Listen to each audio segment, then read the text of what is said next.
کب؟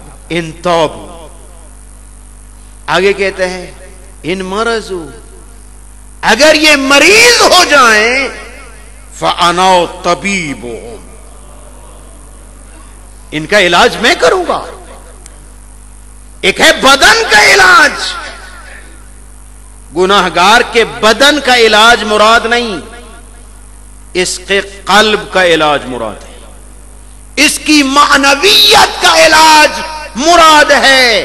میں اس کا کروں گا علاج کس طرح؟ اداویہم بالمحن والمصاب، میں ان کو مصیبتوں میں جکڑ کے ان کا علاج کروں گا. ذرا میری طرف رجوع تو کریں. ہم سمجھتے ہیں گرفت ہے، وہ کہتے ہیں میرا علاج ہے. فرق ہے، جتنا مرض زیادہ اتنا علاج سخت.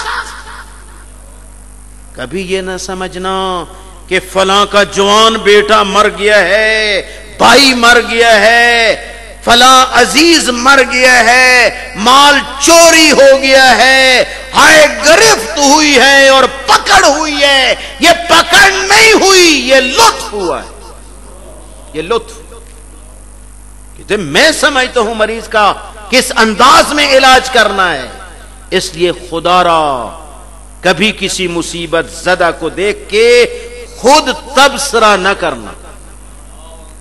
قطعاً تجھے اور مجھے حق نہیں ہے کہ ہائے اس کو یہ گرفت، یہ پکڑ، یہ فلاں، یہ سب لغویات ہیں میرا بھائی. جس کو تو پکڑ سمجھ رہا ہے، معصوم امام موسیٰ کاظم علیہ السلام فرماتے ہیں، صلوات پڑھ لے معصوم کی ذات کے، اللہم صلی علی محمد و آل محمد، کہ یہ ابتلا جس کو تو نے پکڑ اور گرفت سمجھا، نگاہ خداوندی میں یہ ایک ہدیہ اور تحفہ ہے جو اپنے پیارے کو دے رہا ہے. ایسا کیوں کرتا ہے میرے اللہ؟ مصائب میں کیوں جکڑ رہا ہے؟ کہتے اس لیے کہ اس کو بھیجنا چاہتا ہوں اپنی جنت میں، اور جنت ہے طیب لوگوں کے لیے. یہ اس کے گناہوں کا کفارہ ہے، کفارہ ہے. جو برائی کی ہے اس کا کفارہ یہی ہے کہ اس کو اتنے مسائل میں جکڑوں. میں نے پڑھا حالات میں کہ کوئی بادشاہ مریض ہو گیا تھا، طبیب کو بلایا گیا، کہا اس کا علاج. طبیب نے کہا علاج تو ہے لیکن وصیت کر لے، وہ ممکن نہیں تیرے لیے. کہا وہ کیا ہے؟ کہا سمندر کی تہ میں ایک در ہے جو ایک مچھلی خاص قسم کی ہے، اس کے اگر شکم میں جائے تو اس کے بعد وہ در تیرے مرض کا علاج بنتا ہے. وہ ممکن نہیں، پس وصیت کر، تیری وفات ہونے والی ہے. کہتے نہیں جاؤ. لشکر کو کہتے جاؤ جاؤ. وہ سمندر پہ جاتے ہیں، وہ کریم خالق ادھر عرش سے حکم دیتا ہے اپنے فرشتے کو، جاؤ سمندر کی تہ سے اس مچھلی کو سہل سمندر پہ لے آ، سہل سمندر پہ لے آ. ادھر یہ جال ڈالتے ہیں، فرشتہ مچھلی کو سہل سمندر پہ لے آتا ہے.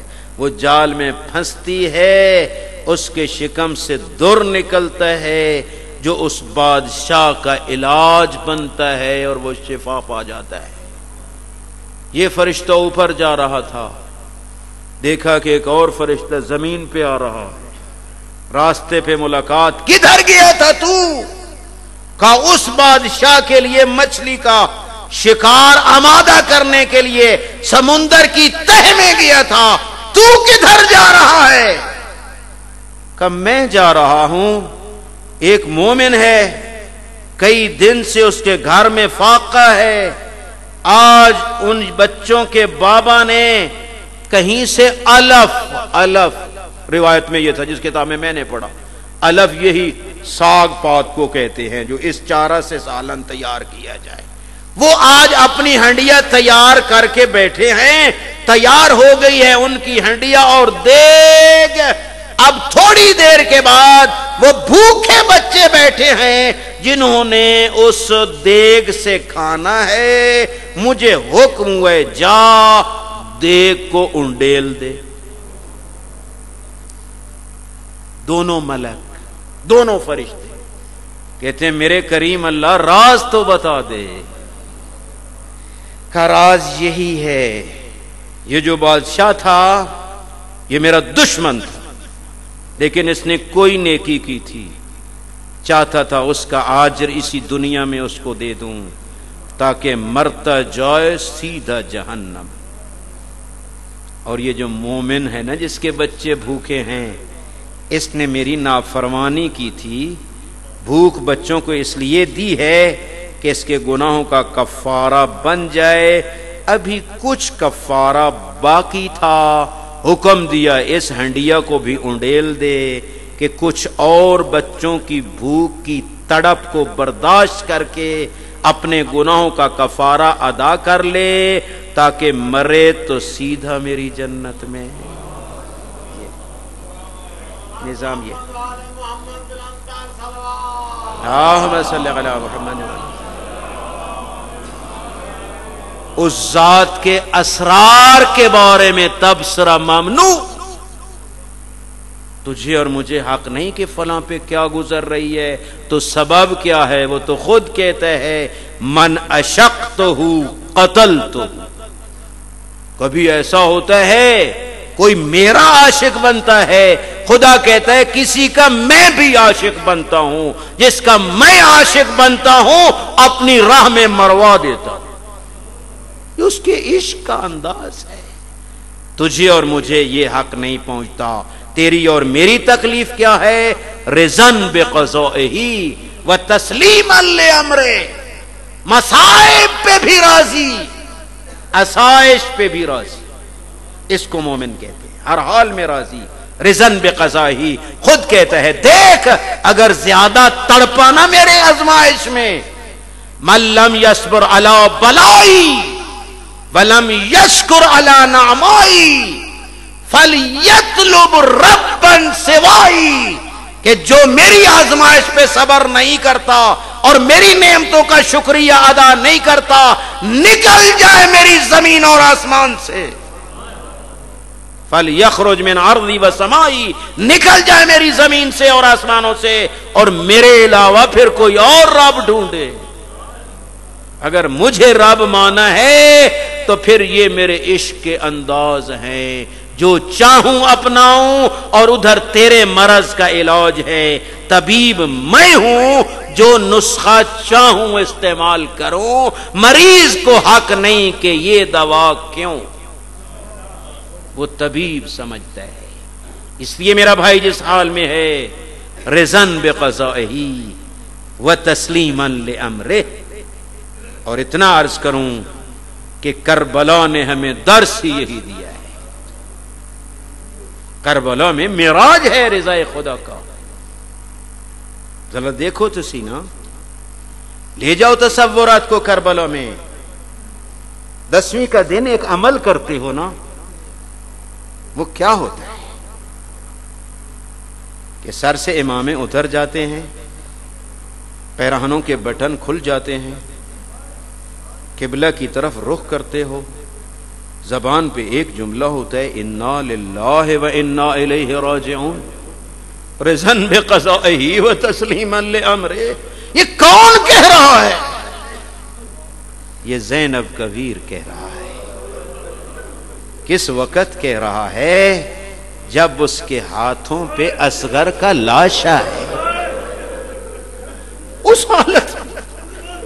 اس حالت میں کہہ رہا ہے رضن بقضائہ و تسلیما لامرہ۔ آسان نہیں اصغر کو ہاتھوں پہ تڑپتا ہوا دیکھنا۔ جو صاحب اولاد ہو اور خصوصاً جن کی چھوٹی چھوٹی اولاد ہے، وہ سمجھتے ہیں کہ یہ گل کملانے لگے تو مالی پہ کیا اثر ہوتا ہے۔ تب ابھی شاید یہی وجہ علماء کہتے ہیں کہ اس مظلوم نے پھر تجھے علی اکبر کی شہادت پہ یاد نہیں کیا، علی اصغر کی شہادت پہ یاد کیا ہے۔ اور روایت بھی جس طرح علماء مشہور یہی پڑھتے ہیں کہ روایت جناب سکینہ بنت الحسین سے ہے کہ جب آ گئی شام غریباں اور زینب ام کلثوم نے یتیموں کو سنبھالنا شروع کیا، دیکھا کہ سکینہ نظر نہیں آ رہی، کہا اٹھو ام کلثوم، جا کے سکینہ کو تلاش کریں۔ اب تصورات کو لے جا کربلا، شرم و حیا کی مالک زینب ام کلثوم، چاروں طرف دشمن کی فوج، ہر طرف لاشیں بکھرے پڑے ہیں، کہیں اکبر کی لاش، کہیں قاسم کی لاش، کہیں اون و محمد کی لاش، ہائے دونوں بہنیں تلاش کر رہی ہے سکینہ کو، کہاں پہنچی؟ مقتل کی کتابیں یہی کہتی ہیں کہ ایک جگہ ہے جہاں پتھروں کا ڈھیر ہے، ٹوٹی ہوئی تلواروں کا ڈھیر ہے، ٹوٹے ہوئے نیزوں کا ڈھیر ہے، ایک سر بریدہ لاش ہے، اس پہ فاطمہ بنت الحسین نے زخمی گلو پہ منہ رکھا ہوا ہے اور یہی کہہ رہی ہے بابا بابا بابا تیرے بعد خیموں کو جلا دیا گیا، بابا چادروں کو لوٹ لیا گیا، بابا میرے دروں کو چھین لیا گیا، بابا میرے دامن کو آگ لگ گئی۔ اٹھی فاطمہ، اٹھو اٹھو، بھوکی کس طرح اٹھو، حسین کی بیٹی ہو، میرے سر پہ چادر نہیں ہے، کوئی چادر لے آؤ۔ کہا بیٹا اور تیری پھپھی کی چادر بھی لٹ چکی ہے، لیکن مجھے اتنا بتاؤ لاش کو سر سے پہچانا جاتا ہے یا لباس سے پہچانا جاتا ہے؟ اس لاش کا نہ سر موجود نہ لباس موجود، اور تجھے کس طرح پتا کہ تیرے بابے کی لاش ہے؟ کہا پھپھی اماں ادھر سے گزر رہی تھی، یہی کہہ رہی تھی ہائے بابا ہائے بابا ہائے بابا، اور جب ادھر سے گزر ہوا ایک ندا آئی الیہ الیہ یا بنیا، او بیٹا ادھر آؤ، اور تیرا بابا یہاں آرام کر رہا ہے۔ بیٹا پھر تیرے بابا نے کوئی بات بھی کی؟ کہا ہاں، اپنے شیعوں کو سلام کہے، اور پھر یہ کہا شیعتی ما ان شربتم عذب فاذکرونی، اور شیعوں اور جب بھی ٹھنڈا میٹھا پانی پیو اور میں حسین کی پیاس کو یاد کرنا، اور جب سنو اور کوئی غریب الوطن مارا گیا اور میرے اوپر گریا کرنا، لیتکم یوم عاشوراء، اور کاش تم 10ویں کے دن ہوتے اور ذرا دیکھتے اور میں کس طرح اصغر کے لیے پانی مانگ رہا تھا۔ انا للہ وَإِنَّا إِلَيْهِ رَاجِعُونَ وَسَيَعْلَمُ الَّذِينَ ظَلَمُوا أَيَّ مُنْقَلِبٍ يَنْقَلِبُونَ۔